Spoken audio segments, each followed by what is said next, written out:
Hi, my name is Emily Golightly, and I'm going to be sharing the Global Read Aloud project with you today.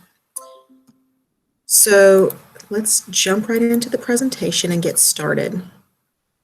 The Global Read Aloud is a project that was created by a woman by the name of Prairie Lotus, and she has been working on this project for the past 11 years or so, and her goal was to have one book to connect multiple kids around the world in classrooms everywhere.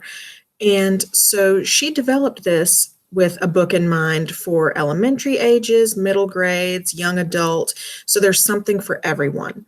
So what I'm going to be talking about is first, I'll share the books and a little bit about each book and author. And then I'm going to talk to you about how you can join the process and participate in the Global Read Aloud yourself. So if you want to follow along in the hashtag on social media, the hashtag for the overall project is hashtag GRA20. And the date of the project, it runs over a 6-week period. You can take longer, but they recommend that you don't read ahead. So, at least 6 weeks, but certainly no less than that. So the dates will be October 5th through November 13th of 2020. And here is a quick little video from Pernille herself that's going to explain how she created the project. Hi, I'm Prairie Lotus, and I founded the Global Read Aloud. The project was created in 2010 with a simple goal in mind: one book to connect the world. Now, with 3 years under our belt and more than 30,000 connections made, we realize we're onto something larger. The premise is simple. We pick a book to read aloud to our children during a set 6-week period, and during that time, we try to make as many global connections as possible, sharing the book and our thoughts. Each facilitator decides how much time they would like to dedicate and how involved they would like to be. Some people choose to connect with just one class, while others go for as many connections as possible. The scope and depth of the project is up to the individual. In the past, we've used Twitter, Skype, Edmodo, KidBlog, our wiki, email, and regular mail, and any other tools we can think of to make these connections.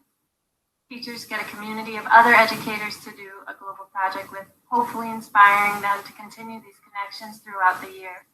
And the children? They get an incredible way to find commonalities with the rest of the world, all through the shared love of a book. Well, I don't think I could have said that any better than her. So she really just sums it up perfectly. So really the purpose of this is to help your students and yourself make connections with classrooms around the world. I've participated in this project for the past 4 or 5 years now, and every year I've participated with different classrooms. I've made connections with some teachers that I'm still in contact with, which is really neat. I even had a teacher in the mountains of North Carolina who, after Hurricane Florence devastated our area, she sent money for our class, for our school, to help purchase books. And it was just such a blessing and such an honor to work with teachers around the world like that and have those connections be lasting and deep and impactful in that manner. So I just think that this project really can be as big as you want it to be, but the more you put into it, the more you get out of it. So this year's book selections are going to be by Juana Martinez Neal for the picture books. She's an author and illustrator and is of Hispanic origin. And so some of her books have bilingual words in them, English and Spanish, and usually feature multicultural characters. The early elementary chapter book is Planet Omar, Accidental Trouble Magnet, and it was written by Zainab Mian and also features diverse characters. And then we have in our upper elementary selection, Indian No More by Charlene Willing McManus. And then our middle grades and high school selection. So you may choose this in the early high school grades. You could go all the way up through 12th grade with this, but depending on the maturity of your kids, that's why they kind of have middle grades and high school together. That's Prairie Lotus by Linda Sue Park. For those of you that may have participated in this project before, you'll remember that Linda Sue Park has been featured in the past with the book A Long Walk to Water. And so if you're not familiar with her writing and her books, she is just phenomenal and amazing. And I would recommend that you read every single book that she has written with your class because they're just so wonderful. And then finally, for our young adult high school version of this project, you have Stamped, which is Racism, Antiracism, and You by Jason Reynolds and Ibram X. Kendi. So I've had the opportunity to hear Dr. Kendi speak several times, and this is kind of what he calls his remix of his original version, Stamped from the Beginning. And so that book was geared more towards adults about anti-racism. This book is definitely geared more towards your high school students and maybe even some middle school students, depending on maturity level, dealing with anti-racism. And if you're familiar with Jason Reynolds, another phenomenal author, the language is just real and relevant, and it flows and it's lyrical, and it's just so exciting to read about history from just a modern point of view, a modern perspective, but it goes into things that you may have thought you understood about history, that it really kind of turns it on its head and makes you think about it a little differently. So I learned a lot from that book. We're planning on doing a book study in our local reading council on this book, and so I would recommend it for children or adults. So let's talk a little bit more about each book. So for the picture books, we typically work on honoring the artistic and literary contributions of immigrant authors, diverse characters, things like that. And Pernille Ripp has worked really hard throughout the course of this project to really highlight, feature, and promote diverse authors and diverse characters, because as you may know, we really don't have enough diverse representation in children's literature. And so I really truly believe that through this project, it has made a difference in how many diverse books are available and how many are well known and recognized, because this project really gives the opportunity to diverse authors to showcase their talents. So Juana Martinez Neal was originally from Peru, and most of these books she's illustrated. So she's most well known for being an illustrator, but she has authored some of the books, including Alma and How She Got Her Name, and La Madre Goose, which is nursery rhymes for los niños. And so as you see, there are some bilingual books. And then there's Fry Bread, which has a Native American list of characters. La Princesa and the Pea is also Hispanic characters. And then Swashby and the Sea, again, features a diverse character and unlikely friendships. So all of these books are just beautiful illustrations, eye-catching, engaging. Kids love them. I have used Alma and How She Got Her Name many times with my ESL classes in the past, because it really honors the background of your name and the story and the meaning and why it's special and important and why it's okay not to be like everybody else. So as you can see, several of her books are major award winners. And so I just think she's fantastic. And I'm really excited to have her for our children's books section this year, the picture books. Moving on, we'll talk about Planet Omar, the Accidental Trouble Magnet.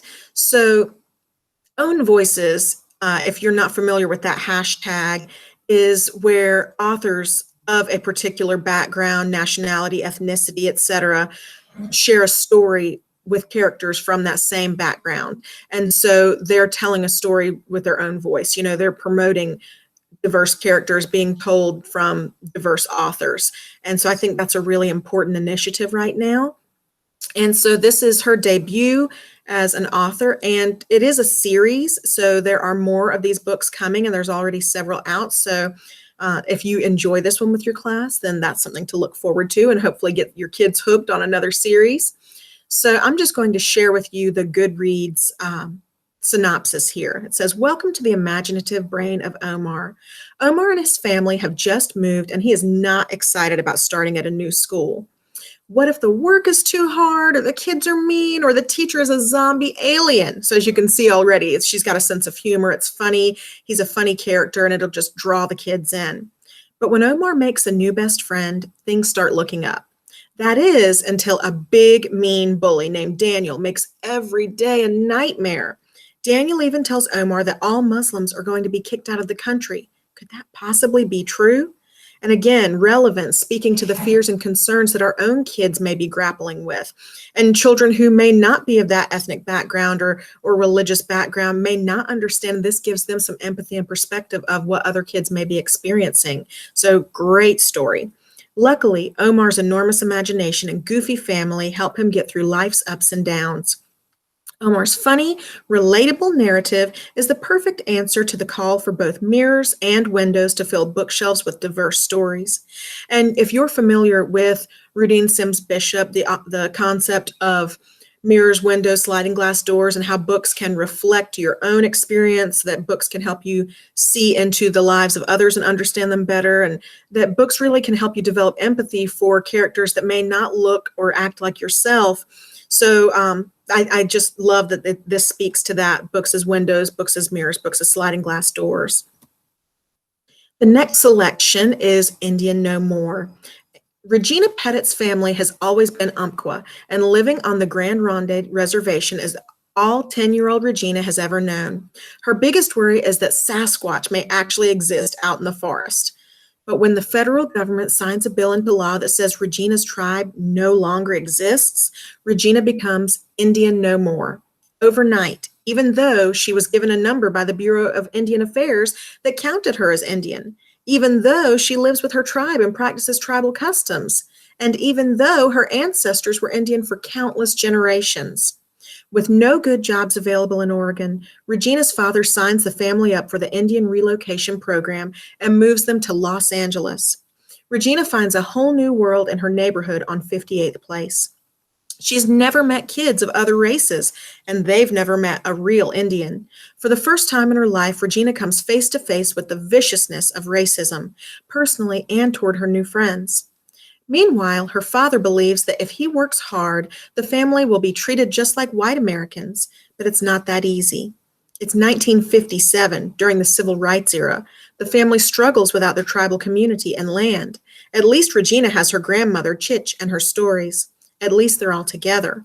In this moving middle grade novel drawing upon Umpqua author Charlene Willing McManus's own tribal history, Regina must find out, who is Regina Pettit? Is she Indian? Is she American? And will she and her family ever be okay? So you think about middle grades kids and the experiences they're feeling, the emotions they're going through, just trying to find themselves and figure out who they are. And she is literally not sure who she is after this Indian No More Act and how everything changed. And so I just think this is one that kids in the middle grades are really going to relate to and just won't be able to get enough of. Prairie Lotus, as I mentioned, is by Linda Sue Park.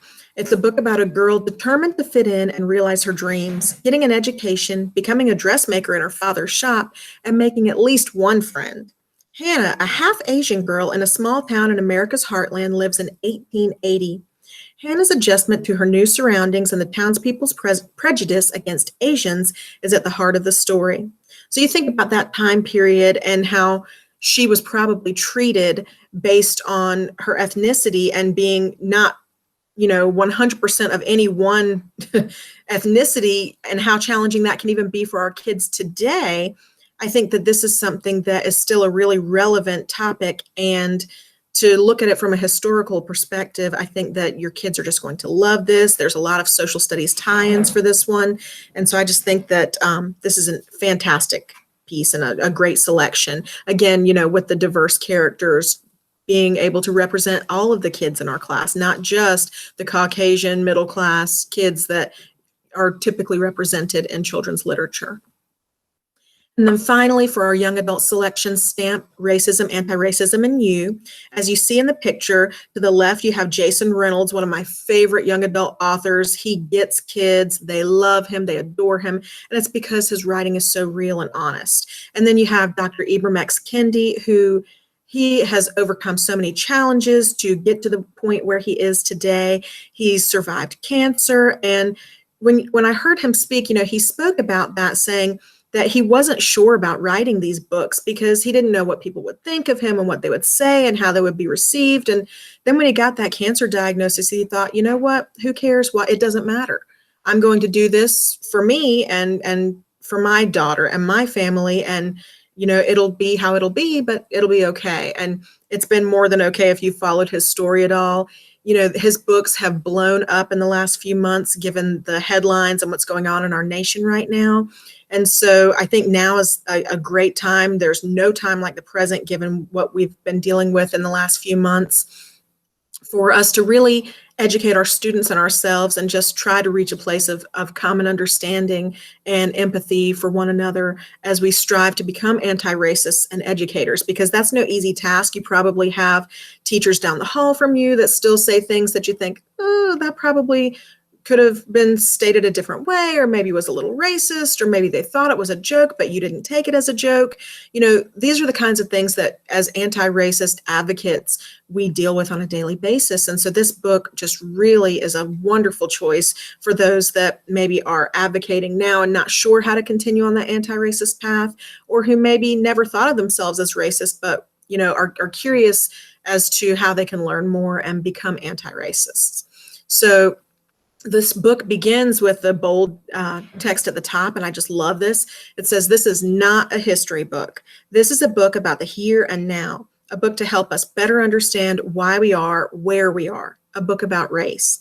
The construct of race has always been used to gain and keep power, to create dynamics that separate and silence. This remarkable reimagining of Dr. Ibram X. Kendi's National Book Award winning Stamped from the Beginning reveals the history of racist ideas in America and inspires hope for an anti-racist future. It takes you on a race journey from then to now, shows you why we feel how we feel, and why the poison of racism lingers. It also proves that while racist ideas have always been easy to fabricate and distribute, they can also be discredited. Through a gripping, fast-paced, and energizing narrative written by beloved award winner Jason Reynolds, this book shines a light on the many insidious forms of racist ideas and on ways readers can identify and stamp out racist thoughts in their daily lives. I will say I zipped through this book in a day. I couldn't put it down. Whether you choose this book, even if you're elementary, I would recommend you read this book. This one is great for anybody that wants to learn more about this. I think it's just wonderful. So how do you get involved? What do you need to do? Well, you just need to sign up. It's really easy. I'm going to link this presentation in the comments section. And so you just go to the Global Read Aloud website, choose which books you want to do. So, if you're in one regular classroom, a classroom teacher, for example, 3rd grade or 6th grade, something like that, you may choose just one book for your level. I'm currently serving as a media coordinator, so I'm going to choose multiple books to address the multiple levels of my students in grades K-5. I've seen AIG teachers in schools and ESL teachers and teachers that do work with multiple levels, work with multiple books, and it really is just fine to do that. So the next thing you'll do is get plugged in. You'll visit the Global Read Aloud website, the Facebook, the Twitter page, the Edmodo pages, any of those pages that you would like to connect with teachers and classrooms around the world. For me personally, some of the best experiences I've had have been through the Facebook group, the Twitter groups, and using Padlet. And I'm going to share a little bit more about that in just a moment. The Padlet and Flipgrid have been particularly helpful in my students making connections with other students. And we've also done things like Skype or Google Meet or Zoom meetings, things like that, that allow them to video chat with classes. That one does take a little planning, particularly depending on what time zone issues you may be struggling with. It's easier with students that are in your same time zone, but I'm in Eastern North Carolina, and I have Skyped with classrooms in India, Canada. We've made it work. We've worked around our time constraints the best we could, and the kids, that's one of their favorite parts. They love it, getting to see the types of classrooms that they have in other places and the way the children dress and what they look like and how they speak, and it's just fascinating for them to get to see something outside their own little window that has been their limited experience up until this point. The next thing you'll do is get a copy of the book you're reading. So if you're doing the picture books, you'll need one of each of the picture books. There are 5, and they go week by week, and they tell you which book to do which week. And then week 6 is teacher's choice or class choice. So you would just choose another book by Juana Martinez Neal for the picture book selection. For the other books, since they're chapter books, you would just work through the chapters throughout the course of the 6 weeks, and they give you a reading plan to tell you how much to read each week. It's fine to fall behind, but please don't get ahead, because if your students are chatting or posting videos or on the Padlet with other classes and they start giving spoilers, then that can be frustrating for other classes and teachers, and we don't want to do that and spoil the ending for somebody else. So, and finally, the last thing I would say is just enjoy. Don't stress over trying to do everything. Do as much as you're comfortable with, as much as you have time for. One benefit of this project, I would say, is the fact that in this time with coronavirus and quarantine and teachers teaching remotely and blended learning, we really have to be flexible. And this project allows for that flexibility. It allows you to make connections with your own students, but also students from everywhere. It also allows you to incorporate technology in meaningful ways. When you think about your teacher evaluation, we're evaluated on those global connections. We're evaluated on being leaders in the classroom and beyond. And this does all of those things. So this really is something that is a way to improve yourself professionally as well as give your students great opportunities.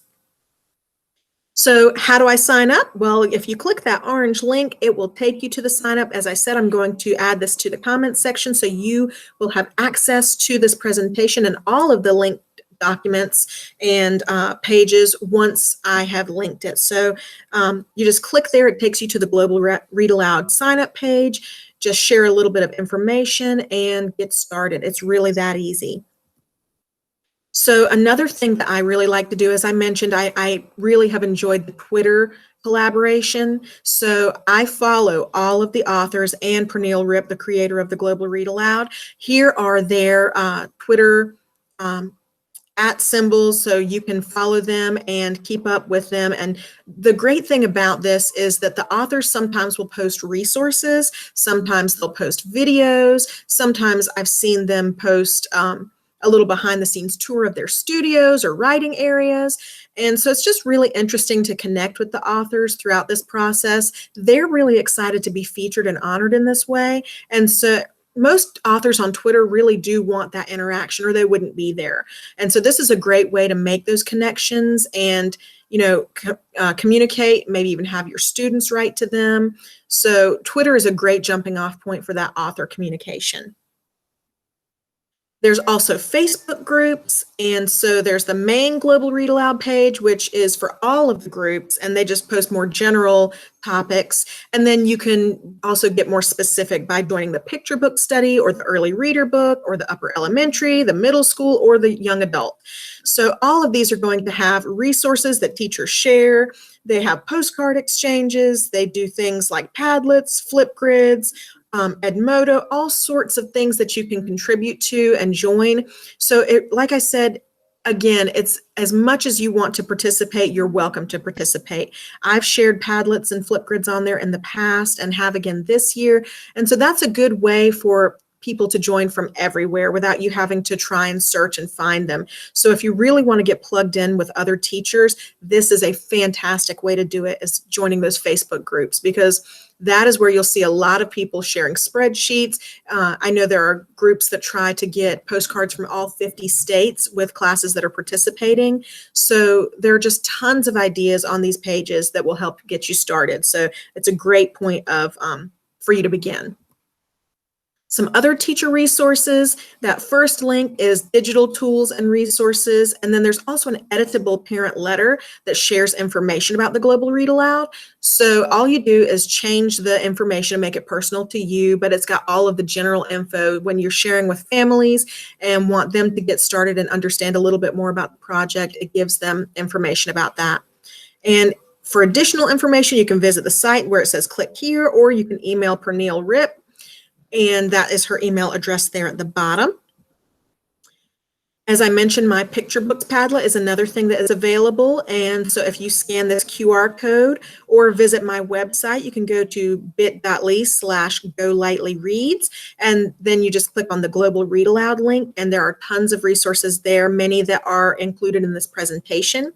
The Padlet features questions about each picture book. And so in the past, I've had teachers and students from all over the country posting answers and responses to each text. And it's just been a really great way to get the conversation going and get to know classes from all over the place. So that's been a fun experience.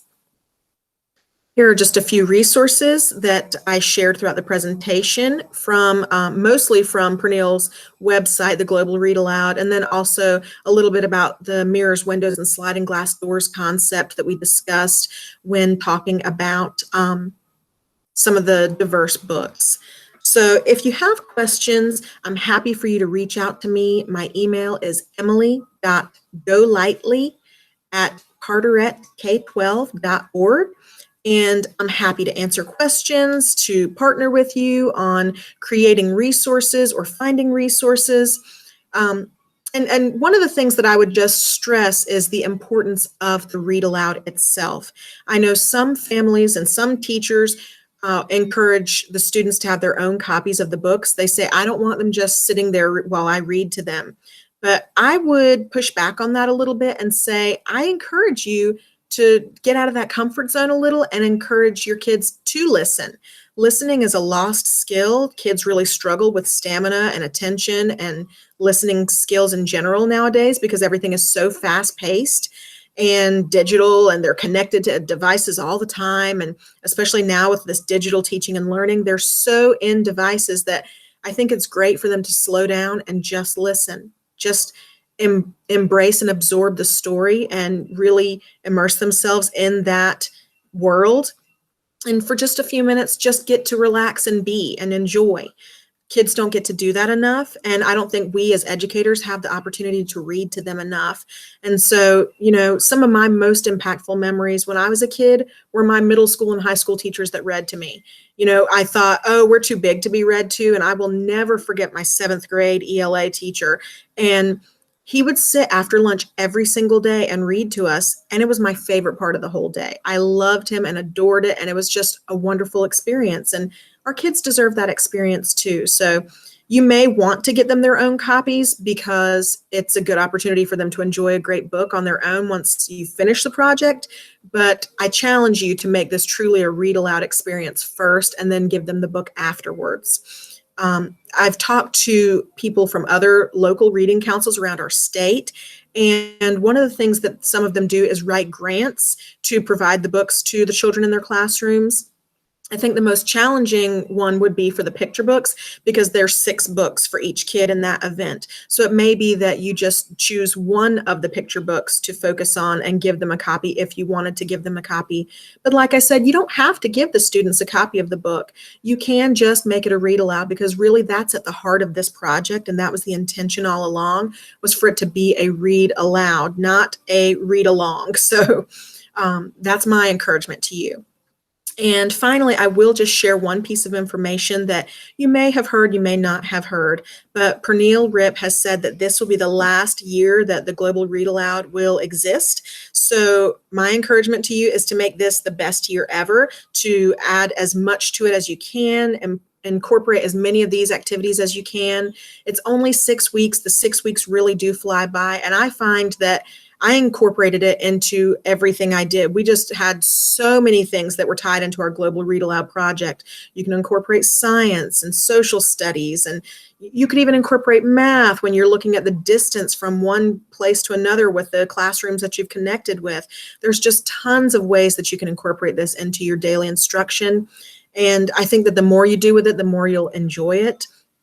She has said that she does not want this project to go on in the same manner it has without her. So if you really love this project and would like to do more projects like this in the future, then my suggestion would be that you look into ways to incorporate international literacy projects that aren't specifically the Global Read Aloud. I do know that the Greater Cabarrus Reading Association is working on compiling a list of other teachers around our state, at least, who are interested in continuing with projects like this. And so the North Carolina Reading Association is going to be sharing more information about that in the future.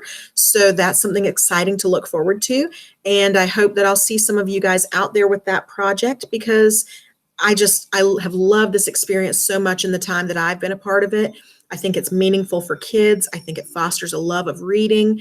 We don't have enough activities nowadays that give them a chance to just enjoy the reading process. There are so many times that it's doing something with a text, response to text, comparing, analyzing, all of these things that are good skills for them to have. But this project really brings back the love of reading. And I think that's so critically important. So I hope that you have gotten something out of this. I hope that you're able to use this with your students. And I hope that if you have questions, again, you'll reach out, emily.golightly@carteretk12.org.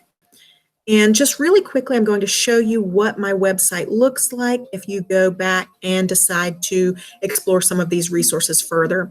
So that bit.ly/Golightly reads will take you to this site.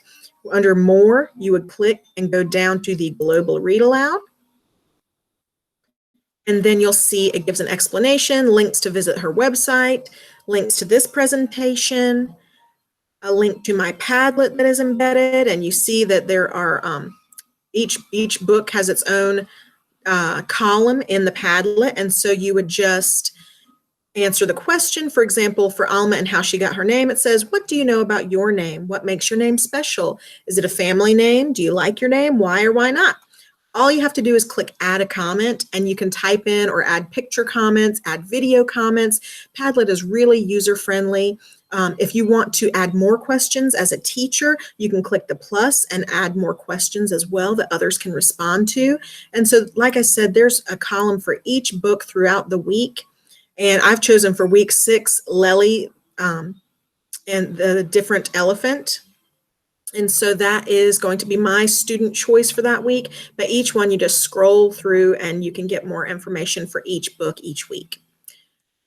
And then I also have a Padlet about Planet Omar and a Padlet about Indian No More, where students can post video comments and reactions about the reading as they go along. We'll have some questions featured on those each week. And so that's another way to interact for the children who are not participating in the picture books but are doing the chapter books. And then I also have included some links below. So there are interviews, read alouds for some of these books, First Chapter Friday featuring Planet Omar, a book trailer for Indian No More, and then some information from Linda Sue Park and a great interview from Trevor Noah, Jason Reynolds, and Dr. Ibram X. Kendi about Stamped. So these are just a few resources to help get you started on this journey. I hope that this has been helpful for you. And I hope that you guys will participate this year and have a great time and learn some awesome things with your kids. So thank you for joining us today, and I hope that you will participate in the future. Thanks.